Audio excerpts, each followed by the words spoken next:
4 दिन पहले सौरभ भारद्वाज जी द्वारा यूडी डिपार्टमेंट को निर्देश दिए गए थे कि वन टाइम सेटलमेंट स्कीम पानी के बिल की दिल्ली के सरकार के काउंसिल ऑफ मिनिस्टर्स के सामने रखी जाए।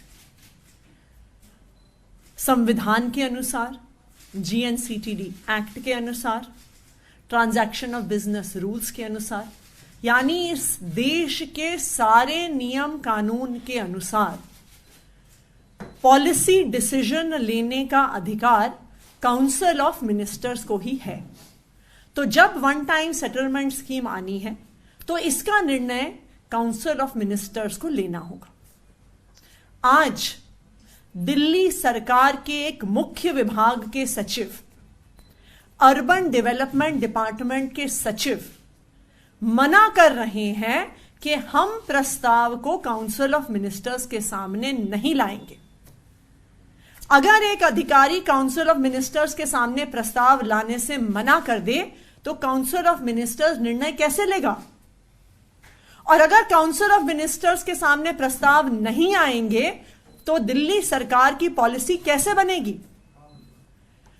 किसी भी सचिव का, किसी भी अधिकारी का काउंसिल ऑफ मिनिस्टर्स के सामने प्रस्ताव लाने से मना करना एक कॉन्स्टिट्यूशनल क्राइसिस है जो आज दिल्ली में हो रहा है।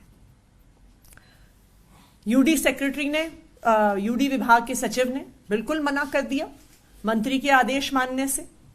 उन्होंने मना कर दिया फाइनेंस मिनिस्टर के लिखित कमेंट्स मानने से। और आज इसी वजह से विधानसभा में एलजी साहब के स्पीच के बाद हमने ये कॉन्स्टिट्यूशनल क्राइसिस का मुद्दा एलजी साहब के सामने रखा।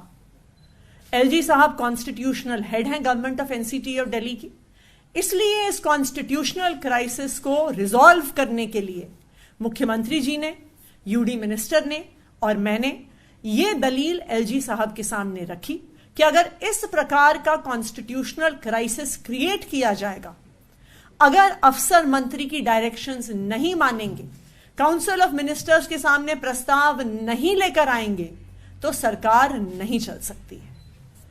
माननीय एलजी महोदय ने इस चर्चा के बाद कहा कि काउंसिल ऑफ मिनिस्टर्स के सामने प्रस्ताव आना चाहिए और उनके सुझाव के अनुसार हमारे यूडी मिनिस्टर सौरभ भारद्वाज जी ने चीफ सेक्रेटरी को कैबिनेट नोट की फाइल भेजी है और चीफ सेक्रेटरी को आदेश दिए हैं कि आने वाले हफ्ते में, अर्ली नेक्स्ट वीक में इस वन टाइम सेटलमेंट स्कीम को कैबिनेट के सामने रखा जाए। अगर आप ये वीडियो YouTube पर देख रहे हैं तो हमारे चैनल को सब्सक्राइब करें और बेल आइकन को दबाना ना भूलें। अगर आप Facebook पर ये वीडियो देख रहे हैं तो हमारे पेज को लाइक करें।